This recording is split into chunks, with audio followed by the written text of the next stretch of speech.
10 साल हो गए। हम सिर्फ पिछले 10 साल की मिसाल करते हैं, आगे नहीं जाते। मुल्क दहशतगर्दी की ऐसी शदीद लपेट में है कि अल्लाह की पनाह, एक भी दहशतगर्द को अदालती निजाम से सजाए मौत नहीं हुई है। उनके चेहरे छुपा मीडिया को दिखाई जाते हैं, वो शर्मिंदा ना हो और कल उनको फरार कराना है ना, ज्यादा फिर पता नहीं। और पाकिस्तान में पिछले 30 साल में करप्शन ने, दूसरा एलिमेंट, उसने मुल्क को तबाह बर्बाद करके रखा। हमारे पास इतने वसाइल हैं कि हम दुनिया का अमीर तरीन मुल्क है, उसके बावजूद मुल्क आज जिस हालत में करप्शन की वजह से एक करप्ट आदमी को सजाए मौत नहीं हुई अदालत से। कैपिटल ऑफेंस होना चाहिए करप्शन। तो करप्शन, अगर ये कैपिटल ऑफेंस वगैरह लग जाए तो क्या हमें निजात मिल जाएगी? इंप्लीमेंटेशन हो, लगने से नहीं होती, इंप्लीमेंटेशन करें। अगर देखिए चाइना करता है, ईरान करता है, सऊदी अरब करता है, कई मुल्कों में है मामला ऐसे कि जहां पे स्विफ्ट इंप्लीमेंटेशन ऑफ जस्टिस है। कुरान कहता है कि जो फसाद फिल अर्द करते हैं, जो जमीन में दहशतगर्दी खुदकुश हमले करते हैं, उनको पब्लिक में टांग दो। इस्लामाबाद के खंभों से लाइट तो बहुत माशाल्लाह बल्ब बड़े अच्छे अच्छे लगे हुए, और भी बहुत सारे काम लिए जा सकते हैं। वो लोग जिनके हाथों पे हजार हजार लोगों का खून लगा हुआ है, उन पर क्या रहम खाना है?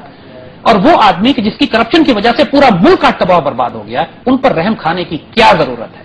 ये लोग तो फसाद फिल अर्द कर रहे हैं। कुरान जिन्हें कहता है कि हाथ पांव मुखालिफ सिमतों से काटो और उनको इबरत का निशान बना दो। इंप्लीमेंटेशन नहीं है। 1 मिनट में ओवरनाइट ये मुल्क ठीक हो जाएगा अगर आप करप्ट आदमियों पे और फसाद फिल अर्द करने वालों पर अल्लाह का कानून नाफिज कर दें। हम एक फंक्शन में गए पिछले दिनों, एक पाकिस्तानी नेशनल कॉन्फ्रेंस थी, और मैं पूरा क्रेडिट दूंगा कर्नल ट्रेसलर को। कर्नल ट्रेसलर माशाल्लाह एक क्रिश्चियन कम्युनिटी के माइनॉरिटी ऑफिसर हैं, जो 65-71 की जंग में पाकिस्तान की तरफ से जंग कर चुके हैं, ऑनरेबल ऑफिसर हैं। कर्नल ट्रेसलर अपने तकरीर में कहते हैं कि पाकिस्तान के मसाइल का हल यह है कि पाकिस्तान में शरीयत नाफिज की जाए। Can you believe this? क्योंकि वो कहते हैं कि जो शरीयत के निजाम में अदल नाफिज होता है, हम सब उसमें अमन से रहें। जो हुजूर सल्लल्लाहु अलैहि वसल्लम और खिलाफत राशिदा के दौर में शरीयत नाफिज होती थी, उसमें हर कम्युनिटी, चाहे वो माइनॉरिटी क्यों ना हो, वो सुकून और इज्जत और आबरू और अमन से रहती है। इस माहौल में तो मुसलमानों की जान माल महफूज नहीं है, गैर मुस्लिमों की क्या जान माल महफूज होगी? तो this is other people know the reality of what Islam brings.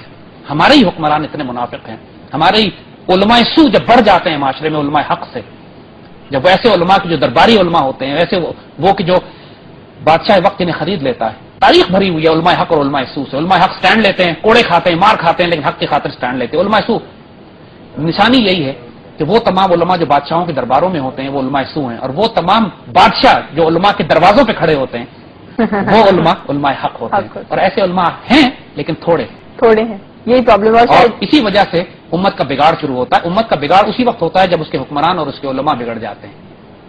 अक्सरियत जब उनमें बिगड़े उनकी होती है। और मीडिया का रोल भी ऑलमोस्ट यही है। हमारे मीडिया वाले हमसे नाराज हो जाते हैं, आजकल बुलाते भी नहीं मीडिया पे, क्योंकि हम सख्त बात करते हैं कि हमारा मीडिया आजाद कभी भी नहीं हुआ था। हमारा मीडिया या पाबंद था या आवारा हुआ, आजाद तो कभी भी नहीं हुआ। आजाद क्यों नहीं हुआ? इसलिए कि आजादी का मतलब रिस्पॉन्सिबिलिटी होती है, सेंस ऑफ डायरेक्शन है, सेंस ऑफ पर्पज है। एक इंसान को आप करोड़ों रुपए दे दें और वो बिल्कुल इसको मादर पिदर आजाद होकर हर तरह खर्च करने लगे, तो उसको आजादी नहीं कहते, उसको आवारगी कहते हैं। आजाद आदमी वो होता है जो शरीयत की हदूद में रहकर, इखलाकी हदूद में रहकर उस पैसे को जायज खर्च करता है।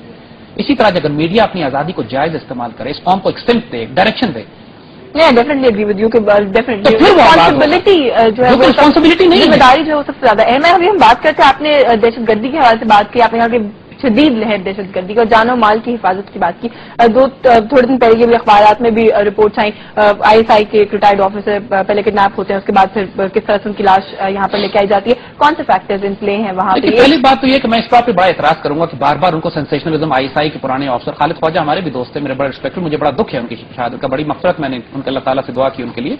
लेकिन वो ISI के साबिक अफसर कहने का वो 25 साल पहले ISI में थे, आज उनका कोई ताल्लुक उस ISI से नहीं था। तो ये कहना बार बार कि साहब जैसे वो ISI के अफसर थे वो हो गया, वो एक गलत बात।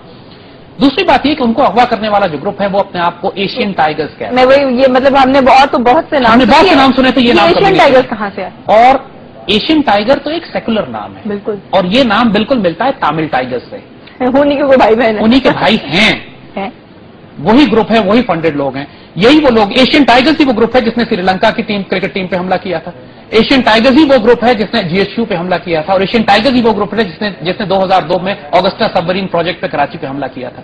बुनियादी तौर पर ये कुछ पाकिस्तानी लड़के हैं इसमें, ज्यादातर कुछ इसके अंदर अफगानिस्तान के लोग हैं, और इसके अंदर डेविड हिडली भी शामिल था। वही डेविड हिडली जो मुंबई के अंदर आपको आज पकड़ा हुआ है, जिसको मुंबई ड्रामे में, और आज अमेरिकन CIA ने उसको अपनी कस्टडी में संभाल के रखा हुआ है, किसी को पता न लग जाए कि ये कौन है। इसी एशियन टाइगर्स का मेंबर है डेविड हिडली भी। अब लिंक देख लें आप کہ ایشین ٹائگرز کا اور ڈیوڈ ہیڈلی کا اور ممبئی اٹیک کا اور انڈین ملٹری انٹیلیجنس کا را کا اور موساد کا یہ اتنا گندا گیم ہے. اور مقصد اس کا یہ ہے کہ پاکستان کے اندر دہشت گردی کی ایسی فضا کریٹ کی جائے تاکہ دنیا کو یہ تاثر دیا جائے کہ پاکستان ایک انسٹیبل، پاکستان ایک دہشت گرد ملک ہے. خالد خواجہ ٹارگیٹڈ. خالد خواجہ بنیادی طور پر گئے تھے وہاں پر نارتھ وزیرستان کے کچھ مختلف ملیٹنٹ گروپ سے ملاقات کرنے کے لیے، اور ان کے تعلقات پرانے تھے، وہ ان کا آنا جانے کا سلسلہ لگا رہتا تھا. ان کی ہمیشہ سے یہ کوشش رہی تھی کہ یہ طالبان اور پاکستان کے درمیان کوئی مصالحت کرا دی جائے، جنگ کا سلسلہ نہ چلے، کیونکہ ان میں درجنوں گروپس ہیں. کہنے کو تحریک طالبان آپ کو نظر آتی ہے، but that not one group, چھوٹے چھوٹے گروپس کا ایک بڑا سا کلیکشن ہے وہاں. تو وہ اتنی کمپلیکس انوائرمنٹ ہے کہ وہاں پہ مختلف ٹرائبل لوگ، ان کے لوگوں کا آنا جانا لگا رہتا ہے. اسی پروسیس میں جب خالد خواجہ وہاں پر گئے تھے تو ان کو اغوا کر لیا گیا، رستے سے اغوا کر کے اور ان کو لے گئے، اور پھر اس کے بعد ان سے وہ اسٹیٹمنٹ اور وہ سارا سلسلہ. ان کے ساتھ کرنل امام، جو کہ افغان طالبان شدید پیار کرتے تھے خالد خواجہ سے بھی اور کرنل امام سے بھی. تو یہ جو ایشین ٹائگرز نے سو کالڈ حرکت کی ہے، اس کے نتیجے میں ایشین ٹائگرز اس علاقے میں بھی آئسولیٹ ہو گئے، کیونکہ ہوگا یہ کہ ان کے پیچھے ملٹری آپریشن ہوگا، اس سے جو باقی محسوس وزیر ٹرائبز ہیں وہاں پہ ان کو پرابلم شروع ہو جائے گی. سو یہ گروپ اب آئسولیٹ ہو گیا. اس کی زیادہ لوگ نہیں ہیں، یہ 100-150 لوگ ہیں خالی، لیکن they are directly funded by the American, directly funded by the Indians, اور ان کا ایجنڈا وہ ہوتا ہے جو ان کو دیا جاتا ہے. سری لنکا کی ٹیم پہ حملہ، ہم نے کہا GHQ پہ حملہ، یہ سارے کام تحریک طالبان پاکستان بذات خود نہیں کرتے. اپنی کوئی آئیڈیالوجی نہیں ہے، یہ صرف ایگزیکیوٹ کرتے ہیں. ٹوٹل دہشت گرد، ایبسولوٹ. پاکستان کی ریاست کے خلاف جنگ، کبھی افغانستان میں نہیں لڑے جا کے. یہ اس میں کچھ وہ ایلیمنٹس ہیں کہ جو پاکستان کی ریاست ایک زمانے میں جو پاکستان کے ساتھ یعنی پرانے جہادی گروپ میں شامل ہوا کرتے تھے، لیکن جب ان کو پکڑا گیا، روکا گیا، ان کی دہشت گرد ایلیمنٹ کو روکا گیا، تو وہ پھر جا کے انڈیا سے مل گئے.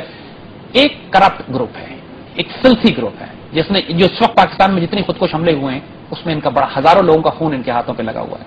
And as you said Asian Tigers is not an Islamic name, یہ تو ایک سیکولر نام ہے. کوئی اسلامی جماعت، کوئی اسلامی گروپ اپنا ایسا نام ایشین ٹائگر نہیں رکھ سکتے نام، مطلب اس کو اس طرف ایسوسیٹ نہ کیا. یہ سارے ثبوت ہماری گورنمنٹ کے پاس بھی موجود ہے. اب جبکہ ممبئی کا ڈرامہ ہمارے اوپر کیا جا رہا ہے تو یہ کاؤنٹر پروف کیوں نہیں دیتے بتانے کے لیے کہ پورے ٹرائبل بیلٹ میں اور پاکستان میں جو خودکش حملے اور دہشت گردی ہو رہی ہے یہ انڈین را کروا رہی ہے. ڈیوڈ ہیڈلی کے بارے میں ہمارے میڈیا میں کوئی ذکر ہی نہیں کرتا، کوئی جانتا ہی نہیں کہ یہ شخص کون ہے. اور امریکن اس کو اس طرح چھپا کے بیٹھے ہوئے ہیں. پھر سمجھوتا ایکسپریس پہ ہم کیوں نہیں بات کرتے؟ سمجھوتا ایکسپریس میں 70-75 پاکستانی شہید ہوئے تھے، جس کے اندر کرنل پروہیت انوالو تھا. انڈین ملٹری انٹیلیجنس کے لوگ کنفرم نکل آیا کہ انڈین ملٹری انٹیلیجنس انوالو تھی. اس کا الزام بھی جماعت الدعوہ پہ اور لشکر طیبہ پہ لگایا گیا تھا. ہم نے اس کا بھی کوئی اعتراض نہیں کیا. ہم کو ڈیمانڈ کرنا چاہیے کرنل پروہیت کو ہمیں دو، ہم مقدمہ چلائیں گے جس نے پاکستانی شہید کیے ہیں، لیکن کوئی بات نہیں سنتے آپ اس کے اوپر. These are the issues that we need to, Pakistani قوم کو اور ہمارے میڈیا کو ریز کرنے چاہیے. دیکھیے میڈیا کی رسپانسبلٹی جب ہم کہتے ہیں نا رسپانسبل میڈیا، یہ وہ ایشوز ہیں. آپ ان ایشوز پہ جائیے جس کو گلوبل میڈیا چھپانا چاہتا ہے، اور پھر ان ایشوز اٹھاتا ہے، اور جہاں پہ انڈیا امبیرس ہوتا ہے، شرمندہ ہوتا ہے، اس لیے کہ انڈیا کے پاس کیس ہے نہیں، وہ ہمیں شرمندہ کرنے کے لیے کوشش کر رہا ہے. یونائٹڈ نیشن کی سیکورٹی کاؤنسل سے لے کر میڈیا تک. کیس تو نہیں ہے، لیکن جہاں پہ ڈائیلاگ کی بات بھارت بھی کرتا ہے، پاکستان بھی کرتا ہے. ہم لوگ چاہتے ہیں، میڈیا چاہتا ہے، قوم چاہتی ہے، عوام چاہتی ہے کہ جب بھی بھارت سے بات ہو تو کشمیر کا مسئلہ سب سے پہلے اٹھایا جائے اور اس کے اوپر بات کی جائے. لیکن انڈیا اس کو ایک آل ٹوگیدر ایک نئی لک دینا چاہتا ہے اور اس کو اب دہشت گردی ٹیررزم سینٹر ایک بات ہم آپ کو بتا کرنا چاہتا ہے. آنے والے چند دنوں میں ایک اور ممبئی کریں گے. یہ ایک ممبئی اور ہونے والا ہے، اس کے پورے سائنس موجود ہیں. اس بات کی بھنک پڑ گئی ہے مختلف ویسٹرن کنٹریز کو بھی. جب بھی آپ نے دیکھیں گے پچھلے دنوں دہلی کے حوالے سے ٹریول ایڈوائزری آ گئی تھی کہ دہلی میں کوئی ویسٹرن ٹورسٹ نہ جائے، دہلی میں ٹریول نہ کریں، احتیاط کریں، دھماکہ ہونے والا ہے، لڑائی کوئی نہ کوئی دہشت گردی ہونے والی ہے. انڈینز گیم کھیل رہے ہیں انٹرنیشنل لیول پہ دوبارہ. ایک اور ممبئی آپ ایکسپیکٹ کر سکتے ہیں آنے والے وقتوں میں، اس لیے کہ یہ ممبئی تو فزل آؤٹ ہو گیا، فیل ہو گیا. دوسرا انڈیا پہ دباؤ بہت آ رہا ہے کشمیر پہ بات کرنے کے لیے. نہیں، لیکن جتنا پریشر اس ممبئی کے بعد پاکستان پہ بلڈ کیا گیا اور جس طرح سے ہمارے اسٹرکچر ہمارا نہیں برداشت کرتا، اللہ کے فضل سے وہ فزل آؤٹ ہو گیا. 2 سال 1.5 سال ہو گئے نا، معاملہ پرانا ہو گیا. لیکن انیشلی تو ہمارا بہت تھا ایگری، اور انیشلی تو واقعی تھا، لیکن الحمدللہ دوبارہ کوئی اس طرح کا ایپیسوڈ ہوتا ہے تو پھر اور اگر یہ حکومت ہوئی اور اسی طرح کا ایپیسوڈ دوبارہ ہو جاتا ہے دین بلا وجہ تو آرمی عزم نو ایکسرسائز نہیں کر رہی. اچھا، وہ کوئی ہمارے دوست پیپل جن کو لگتا ہے کہ مطلب کوئی میسج بھی ہم لوگوں نے دینا تھا. بہت اچھا میسج دیا ان کو. میسج ہم کو دیا کہ you will start the war and we'll finish it for you. ہوش میں رہنا، دماغ ٹھیک کر دیں گے تمہارا ہم انشاءاللہ. یہ میسج دیا ہم نے ان کو. نہیں، یہ تو خیر ہمیں پاکستانی قوم کو، ہمیں آپ کو، ہمیں ہمیشہ سے یقین ہے کہ اگر کوئی خدا نہ خاصا ہم کر سکتے ہیں. ایک صاحب کے پاس بندوق رکھی ہوئی تھی، کسی نے ان سے پوچھا کہ آپ کے ہمسائے کیسے ہیں؟ کہتے ہیں بہت شریف ہیں. کہتے ہیں آپ نے بندوق کیوں رکھی ہوئی ہے؟ کہتے ہیں ان کو شریف رکھنے کے لیے. اچھا ٹھیک ہے، مطلب شریف رکھنے کے لیے یہ کرنا ہے. شریف تو کبھی بھی نہیں ہو سکتے، لیکن یس ان کو میسج دینے کے لیے بیکاز ان کی جو کولڈ اسٹارٹ ڈاکٹرن ہے that was a major threat for us. Cold start کا مطلب ہے کہ ہم وارننگ نہیں دیں گے، اچانک حملہ کریں گے. And we have to tell them कि ठीक है, तुम ज्यादा से ज्यादा अटेम्प्ट तो कर सकते हो, जैसे मुंबई के बाद तुम जहाज लेकर आए थे अपने, लेकिन उसके बाद जो कुछ तुम्हारे साथ होगा इंशाल्लाह you will be part of history then, तारीख का तुम हिस्सा बन जाओगे, कहानियां होंगी तुम्हारी बुक्स में कि एक मुल्क हुआ करता था जिसने पाकिस्तान को छेड़ा। ये तो कुछ